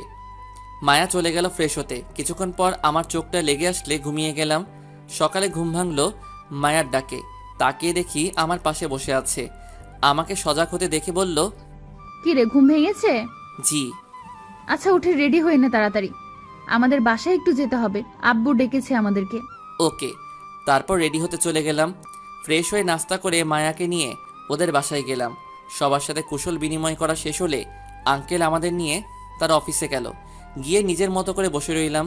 কিছুক্ষণ পর মায়া আমাকে বলল, তোকে এখানে আব্বু কেন নিয়ে এসেছে জানিস? না কেন? আজকে আব্বু তার সব সম্পত্তি তোর আর আমার নামে লিখে দিবে। মায়ার কথা শুনে ফিক করে হেসে দিলাম। হাসি থামিয়ে রাখতে না পেরে হেসে দিয়েছি। মায়া অবাক হয়ে গেল আমাকে হাসতে দেখে। তারপর বলল, ওই হাসতেছিস কেন? আপনারা সবাই পারেনও বটে। মানে? এখন একটা কথা মনে আসায় হেসে দিয়েছি। সরি অসময় হাসিটা দেওয়ার জন্য। ও, তা কি এমন কথা যা মনে পড়ে গেল এই সময়? ওই যে কথায় আছে না, জুতো মেরে গরু দান, এটা মনে পড়ে গিয়েছিল। হুসাইন, তুই এখানে শুরু হয়ে যাস না প্লিজ, বাসায় গিয়ে যা বলার বলিস। সরি ম্যাডাম, আমি তো মাত্র সত্যটা বললাম। তোরে নিয়ে আর পারি না সত্যি। বলেই মায়ের রুম থেকে বেরিয়ে চলে গেল। আমিও সেই আগের মতোই বসে রইলাম। দুপুরে মোটামুটি অনেক লোকজন এসে উপস্থিত হলো, আরও অনেক রকম আয়োজন। বিকেলে আমার আর মায়ের নামে আঙ্কেল তার সব সম্পত্তি করে দিল। আমি কিছু না বলে শুধু মায়ের পাশে দাঁড়িয়েছিলাম। সব কিছু শেষ করে সন্ধ্যা হয়ে গেল। বাসায় আসতে আসতে বাসায় এসে ফ্রেশ হতে চলে গেলাম। ফ্রেশ হয়ে বেরিয়ে দেখি মায়া খাটে শুয়ে আছে। আমাকে দেখে বলল, কি রে, কেমন গেল দিনটা? ভালো। বলেই রেডি হতে লাগলাম। তখনই মায়া পেছন থেকে আমাকে জড়িয়ে ধরলো। আমি কিছু না বলে নিজের কাজ করতে ব্যস্ত। তখনই মায়া বলল, হুসেন তুই এমন করিস কেন? একটু ভালোভাবে কথা বললে কি হয়? সরি। আচ্ছা শোন, আর তো 1 মাস পরে রেজাল্ট দিবে, চল এই সময়টাতে হানিমুন শেষ করে আসি। ওকে। তাহলে 3 দিন পর আমরা যাব ঘুরতে, ঠিক আছে? মাথা নেড়ে হ্যাঁ বলে দিলাম। তারপর মায়া চলে গেল ফ্রেশ হতে। আমিও বসে বসে মোবাইল টিপতে লাগলাম। তারপর কেটে গেল এভাবে 1 মাস। এদিকে রেজাল্টও বেরিয়ে গিয়েছে। হানিমুন সহ বাকি সব কিছু শেষ করে ফেললাম। কিন্তু মায়ার সাথে সেই আগের মতোই আচরণ করি, একটু বদলাইনি। কারণ মায়া যা করেছে তা ক্ষমা করার না। তবে এটা ভেবে ভালো লাগতেছে যে কালকে ভার্সিটিতে গিয়ে মিমকে দেখতে পাবো। এসব ভাবতে ভাবতে ঘুমিয়ে গেলাম। সকালে উঠে ফ্রেশ হয়ে নাস্তা শেষ করে ভার্সিটির উদ্দেশ্যে বেরোতে যাব। তখনই মায়া পিছন থেকে ডাক দিয়ে বলল, আমাকে নিয়ে যাবি নাকি বউকে রেখেই চলে যাবি? আমি কিছু না বলে চুপচাপ দাঁড়িয়ে রইলাম। কিছুক্ষণ পর মায়া আসলে তাকে সাথে নিয়ে ভার্সিটিতে গেলাম। ভিতরে গিয়ে সবার সাথে কথা বলে চুপচাপ ক্লাসরুমে বসে রইলাম। কিছুক্ষণ পর ক্লাস শুরু হয়ে গেল, কিন্তু মিম এখনও আসেনি। বিকেলে ক্লাস শেষ করে গেটের কাছে দাঁড়িয়ে দেখতে লাগলাম মিম আসলে এসেছে কিনা। কিন্তু না, মিমকে দেখতে পাইনি। অবশেষে তিশাকে আসতে দেখে সেখান থেকে সরে গিয়ে একটু দূরে দাঁড়িয়ে রইলাম। তারপর মায়াকে নিয়ে বাসায় চলে আসলাম। মিমকে দেখতে না পেয়ে মনে একটা ভয় কাজ করতে লাগলো। তাও নিজেকে সান্ত্বনা দিয়ে বললাম, আজকে হয়তো আসেনি, কালকে আসবে। এসব ভাবতেছিলাম, তখনই মায়া বলল, কিরে, কি এত চিন্তা করতেছিস? না এমনি। ও আচ্ছা, ঘুমা। তারপর এসব ভাবতে ভাবতে ঘুমিয়ে গেলাম।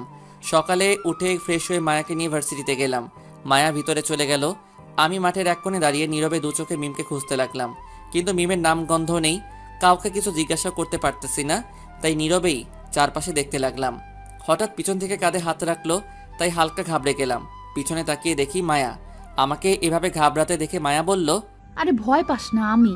কিছু বলবেন? হুম, তুই যাকে খুঁজতেছিস সে এই ভার্সিটিতে আর আসবে না। মানে? মানেটা হলো মিম ভার্সিটি থেকে টিসি নিয়ে চলে গিয়ে অন্য আরেক ভার্সিটিতে ভর্তি হয়েছে, তাই তাকে খুঁজে লাভ নেই। তো আমি কি করব? সে যা মন চাই করুক, তাতে আমার কি? বলে সেখান থেকে সোজা ভার্সিটির ভিতরে চলে এলাম। প্রচুর কান্না পাচ্ছে এখন কেন জানি, তাও সব কিছু চেপে গেলাম নিজের ভিতরে। আমার জন্য একটা মেয়েকে ভার্সিটি বদলে ফেলতে হলো। মায়ার উপর রাগটা বাড়তে লাগলো। ভিতরে পাথরটা আরও বড় হয়ে গেল। কিছু না বলে চুপচাপ বসে রইলাম। এমন লাগতেছে নিজের জীবনের মানেটা হারিয়ে ফেলেছি। কিভাবে পারলাম এটা করতে? এখন খোদার কাছে একটাই দোয়া, মরণটা যেন তাড়াতাড়ি হয়। নিজেকে নিজের ভিতর বন্দি করে নিয়েছি। কিভাবে পার করব এই অপরাধ বোধটা নিয়ে? এইভাবে চলতে লাগলো দিনগুলো। নিজেকে এখন অনেক শক্ত করে নিয়েছি। মায়া এখনো পারেনি আমার ভালোবাসা আদায় করতে। এইভাবে কেটে গেল 6 মাস। বিকেলে আমি ঘুমাচ্ছিলাম, তখনই মায়া এসে ডাকতে লাগলো। আঙ্কেল নাকি হঠাৎ অসুস্থ হয়ে গিয়েছে, তাই উঠে হসপিটালে গেলাম। শেষ রাতের দিকে আঙ্কেলের সাথে কথা বলার সুযোগ হয় সবার। আঙ্কেল সবার সাথে কথা বলে শেষে আমাকে আর মায়াকে তার কাছে ডেকে নিয়ে যায়। ভিতরে গিয়ে আঙ্কেলের পাশে বসতেই আঙ্কেল আমাকে বলল, হুসাইন, আমি যতদিন পর্যন্ত সুস্থ না হই ততদিন তুমি আমার অফিসটা সামলাও বাবা। আঙ্কেল, মায়া সব কিছু সামনে নিবে, আপনি চিন্তা করবেন না। দেখো, মায়া বা তুমি দুজনের একজন সামনে নিও, এতটুকুই। আর ভার্সিটির পড়া শেষ হলেই তোমাকে অফিসে বসতে হবে না, মনে রেখো। আমি কিছু না বলে চুপচাপ বসে রইলাম। তারপর আরও কিছুক্ষণ কথা বলে রুম থেকে বেরিয়ে আসলাম। তখন মায়া বলল, আমি মেয়ে হয়ে অফিস সামলাবো আর তুই কি করবি? দেখুন, আপনার আব্বুর অফিস, তাই আপনি সামলালেই ভালো হবে, না হলে পরে আবার। কথাটা বলতে গিয়েও থেমে গেলাম। তারপর বললাম, তার চেয়ে ভালো আপনি সামলান। মায়া হয়তো বুঝতে পেরেছে কি বলতে চেয়েছি, তাই রাগী মুখ নিয়ে আমার দিকে তাকিয়ে বলল, তুই না বলিস আমি যা বলবো তুই তাই শুনবি? বলেন, কি করা লাগবে? কাল থেকে বাবা সুস্থ হওয়ার আগ পর্যন্ত তুই অফিস সামলাবি। কি আর করার, তাই হ্যাঁ বলে দিলাম। তারপর সকালে বাসায় চলে আসলাম। এসে ফ্রেশ হয়ে চলে গেলাম অফিসে। ম্যানেজার সব কিছু বুঝিয়ে দিয়েছে, তাই অত একটা অসুবিধা হয়নি। দুপুরে লাঞ্চ টাইমে মায়া অফিসে এসে হাজির খাবার নিয়ে। কিছুটা আজব লাগলো, এখানে খাবার আনার কি আছে? সবাই খেতে চলে গেল। তখন মায়া আমাকে খাবার রেডি করে দিতে দিতে বলল, সরি সকালে ওইভাবে কথা বলার জন্য। আরে না, ঠিক আছে। দেখ, তুই একটা বিষয় নিয়ে রাগ করে আছিস সেই প্রথম থেকে, আবার এটা নিয়ে রাগ করে বসে থাকিস না। আমি কারো উপর রাগ করি না। আচ্ছা, তাহলে আজকে তোকে আমি খাইয়ে দেব। তারপর প্লেটটা নিয়ে নিজের হাতে খাইয়ে দিতে লাগলো। আমি কিছু না বলে চুপচাপ খেতে লাগলাম। খাওয়া দাওয়া শেষ করে মায়া আমাকে বলল, শোন, আজকে তোর আর হসপিটালে যাওয়ার দরকার নেই, তুই বাসায় গিয়ে রেস্ট করিস। আমি কাল বা পরশু চলে আসবো বাসায়। ওকে। মায়ার যাওয়ার আগে জড়িয়ে ধরলো। আমি কিছুটা ঘাবড়ে গিয়ে বললাম, এটা একটা অফিস, কেউ চলে আসতে পারে। কেউ আসবে না, আর আসলেও সিসি ক্যামেরায় দেখা যাবেই। আর বেশি কথা না বলে চুপচাপ জড়িয়ে ধর আমাকে। আমি আর কিছু না বলে চুপচাপ দাঁড়িয়ে রইলাম। কিছুক্ষণ পর মায়া চলে গেল। আমি আবার অফিসের কাজে মন দিলাম। তারপর অফিসের কাজ শেষ করে বাসায় চলে আসলাম। যাক, অনেক দিন পর ভালো লাগতেছে মায়াকে রুমে না দেখে। এভাবে কেটে গেল 3 বছর। ভার্সিটি লাইফ শেষ করে কিছুদিন হলো আঙ্কেলের বিজনেসে হাত দিয়েছি। সব কিছু স্বাভাবিকভাবে বদলে গিয়েছে, শুধু মায়া আর আমার সম্পর্ক ছাড়া। কারণ আজও মায়াকে মাফ করতে পারিনি আমি। কারণ মায়াকে মিমের কাছে মাফ চাইতে হবে, আর মিম যদি মায়াকে মাফ করে তবেই আমি মায়াকে মাফ করব। বিকেলে অফিস থেকে বাসায় চলে এসেছি, ভালো লাগতেছে না। আমাকে দেখে মায়া বলল, কিরে, তুই এত তাড়াতাড়ি চলে আসলি, শরীর খারাপ নাকি তোর? না, আমি ঠিক আছি। এমনি ভালো লাগতেছে না, তাই চলে এসেছি। আচ্ছা ঠিক আছে, তুই বসে থাক, আমি তোর জন্য পানি নিয়ে আসতেছি। না লাগবে না, আমি ঠিক আছি। তোর কি মন খারাপ? না ম্যাডাম, আমি ঠিক আছি। আজকে তো মিমের বার্থডে, তাই তোর মন খারাপ, তাই না? আমি কিছু না বলে চুপচাপ বসে রইলাম। আসলেই আজকে মিমের বার্থডে, তাই মনটা খারাপ। তখন মায়া বলল, তুই আর কতদিন মিমকে মনে রাখবি বলতো আমাকে? মায়ার কথা শুনে হালকা মুচকি হাসি দিয়ে চুপ করে বসে রইলাম। তখন মায়া বলল, আমার কথাটা শুনে মায়া রাগে গজগজ করতে লাগলো। তারপর আমাকে বলল, আচ্ছা তুই কি চাস বলতো হুসাইন? কিছুই না। হুসাইন আমার দিকে তাকাতো একটু। বলেন। আচ্ছা মিমের থেকে আমি কোন দিক দিয়ে কম বলতো? উল্টো মিমের চেয়ে আমি আরো বেশি সুন্দর, তারপরও কেন এমন করছিস? আপনি বাহির দিয়ে মিমের থেকে সুন্দর এটা মিথ্যা না, তবে মিমের ভিতরে যে সৌন্দর্য তার কাছে ধারেও যেতে পারেননি আপনি। মায়া এসে আমার কোলে বসে আমার গালে হাত দিয়ে নরম সুরে বলল, আচ্ছা বল, কি করলে তুই আমাকে ক্ষমা করবি? দেখুন, আপনি আমার সাথে কোনো অন্যায় করেননি যে আপনাকে আমি মাফ করব, সো বাদ দেন এসব। আচ্ছা আমি যদি মিমের কাছে ক্ষমা চেয়ে নেই, তাহলে কি তুই আমাকে ক্ষমা করে দিবি? আমি কিছু না বলে চুপচাপ বসে রইলাম। মায়া আমার দিকে কিছুক্ষণ তাকিয়ে থেকে গালে একটা কিস করলো। আচ্ছা আমি মিমকে খুঁজে বের করে তার কাছে ক্ষমা চেয়ে নেব, তারপর তোকে বোঝাবো কত ধানে কত চাল। বলে উঠে চলে গেল মায়া, আর আমি ফ্রেশ হতে চলে গেলাম। দুদিন পর দুপুরে অফিসে বসে কাজ করতেছি, তখনই দরজায় কেউ নক করলো, তাই বললাম, ইয়েস কামিং। তখনই দরজা ঠেলে মিম রুমে আসলো। আমি অবাক হয়ে গেলাম মিমকে 4 বছর পর দেখে। মিম রাগী মুখ নিয়ে আমার দিকে এগিয়ে এসে আমার গালে ঠাস করে একটা চড় বসিয়ে দিল। একে তো এত বছর পর মিমকে দেখে অবাক হয়েছি, তার উপর চড় মারায় পুরাই টাসকে খেয়ে গেলাম। তাই কিছু না বলে চুপচাপ দাঁড়িয়ে রইলাম। তখন মিম বলল, তুমি কিভাবে পারলে এত বছর আমাকে মনে রেখে মায়াকে কষ্ট দিতে? আমি কি বলবো বুঝতে পারতেছি না, তাই চুপ করে রইলাম। আমাকে চুপ থাকতে দেখে মিম বলল, বিয়ে 4 বছর হয়েছে তোমাদের, আর তুমি আজও আমাকে মনে রেখে মায়াকে কষ্ট দিচ্ছ? কিভাবে পারলে এত বছর আমাকে মনে রাখতে? কেন তুমি মনে রাখোনি আমাকে? আমার প্রশ্ন শুনে মিম কিছুটা অপ্রস্তুত হয়ে গেল, একদম চুপ হয়ে গেল। তখন আমি বললাম, কিছু প্রশ্নের উত্তর থাকে না, তাই এসব প্রশ্ন করো না প্লিজ। আচ্ছা হোসেন, ভুলে যাও পেছনের সব কিছু, আর আমি মায়াকে ক্ষমা করে দিয়েছি। এবার তুমিও মায়াকে মেনে নাও প্লিজ। মাথা নেড়ে হ্যাঁ বললাম। তখন মিম বলল, আর হ্যাঁ, আমি এখন আর তোমাকে ভালোবাসি না, আমি ভালোবাসি আমার স্বামীকে। ভালো। শোনো হোসেন, সব গল্পের ইতি হবে এমনটা তো কোথাও লেখা নেই। কিছু গল্প অসমাপ্তই, তাতে কি? আচ্ছা তোমাকে এখানে এনেছে কে? কে আবার? মায়া গিয়েছিল কালকে আমার শ্বশুর বাড়িতে, ওইখানে গিয়ে আমাকে সব খুলে বলেছে, সাথে আরেকটা কথাও বলেছে। কি কথা? আমাদের ভালোবাসার কাছে নাকি মায়া হেরে গিয়েছে। কথাটা শুনে একগাল হেসে দিলাম, মিমও হেসে দিল আমার সাথে সাথে। তখনই মায়া রুমে ঢুকলো, আর আমাকে হাসতে দেখে রাগী মুখ করে বলল, ওই আমি যখন হাসতে বলি তখন ওই হাসিগুলো কোথায় থাকে? আমি হাসি থামিয়ে দিয়ে চুপ হয়ে গেলাম। তখন মিম বলল, হোসেন, তুমি মায়াকে একবার ভালোবেসে দেখো, সে আমাকে ফুলিয়ে দেবে, এত ভালোবাসবে তোমাকে। কিছু না বলে শুধু মাথা নেড়ে হ্যাঁ বললাম। আচ্ছা তাহলে আমি এখন আসি, সন্ধ্যায় আবার দেখা হবে। ওকে। তারপর মিম চলে গেল। মায়া আমার দিকে রাগী চোখ করে তাকিয়ে বলল, আমি হাসতে বললে তুই বলিস আমি হাসতে পারি না, আর এখন অন্যের বউয়ের সামনে তো ঠিকই হাসাহাসিতে মেতে উঠেছিস, লুচ্চা কোথাকার। এই জন্যই তোর আর মিমের মাঝে আকাশ জমিন পার্থক্য। মানে আবার কি করলাম? দেখ মিম, এত বছর পরে আমাকে দেখে এখনো তুমি করে বলে, আর তুই এখনো স্বামীকে সম্মান দিতে শিখলি না। নিজের হাজবেন্ডকে কেউ তুই তুকারি করে? দেখ, এমনিতেই 4 বছর জ্বালিয়েছিস, এখন এসব ফাউল কথা বললে ঘুষি মেরে নাক ফাটিয়ে ফেলবো। ওকে, মিমকে কি রাতে বাসায় আসতে বলেছিস নাকি? আর চল, এখন অফিসের সবাইকে ছুটি দিয়ে বাসায় যেতে হবে, প্রচুর কাজ করতে হবে। কিসের কাজ? আমার কথা শুনে মায়া কেমন যেন অবাক হয়ে আমার দিকে তাকালো, তাই আবার জিজ্ঞেস করলাম, কিসের কাজ? আর সবাইকে এই দুপুরে ছুটি দিতে যাব কেন? আর তুই এভাবে অবাক হয়ে তাকিয়ে আছিস কেন? স্যার, আজকে আমাদের বিয়ের 4 বছর পূর্ণ হয়েছে, তা হয়তো আপনার মনে নেই। কথা শুনে আকাশ থেকে পড়লাম। সত্যি তো, আজকে 4 বছর হয়েছে। নে এবার কি বলি? মায়া বলল, এখন বিয়ের তারিখ ভুলে গিয়েছিস, পরে কে জানে আমাকেই ভুলে যেতে পারিস। আচ্ছা এই কারণেই মিম বলেছিল রাতে বাসায় আসবে। এই নে, অফিসের সবাইকে এই কার্ডগুলো দিয়ে আয়। তারপর অফিসের সব স্টাফদের ইনভাইট করে বাসায় চলে আসলাম। এসে সব কিছু রেডি করতে লাগলাম। রাতে আয়োজন সব কিছু শেষ করে রুমে গেলাম প্রায় শেষ রাতের দিকে। তবে আগামীকাল শুক্রবার, তাই সকালে অফিস নেই, মাথায় চিন্তাও কম। ফ্রেশ হয়ে খাটে এসে শুয়ে মোবাইল টিপতে লাগলাম। তখনই মায়া রুমে আসলো, এসে ফ্রেশ হতে চলে গেল। মায়া ওয়াশরুমে যাওয়ার পরেই আমি মোবাইলটা রেখে ঘুমের ভান ধরে শুয়ে গেলাম। কিছুক্ষণ পর মায়া হঠাৎ আমার বুকে হাত রাখলো, তারপর বুকের লোমগুলো জোরে একটা টান মারলো। ব্যাস, ঘুমের ভান ছুটে গেল। ব্যথায় কাকিয়ে উঠে মায়াকে জিজ্ঞেস করলাম, মেরে ফেলবি নাকি? কি নাটক করা শেষ?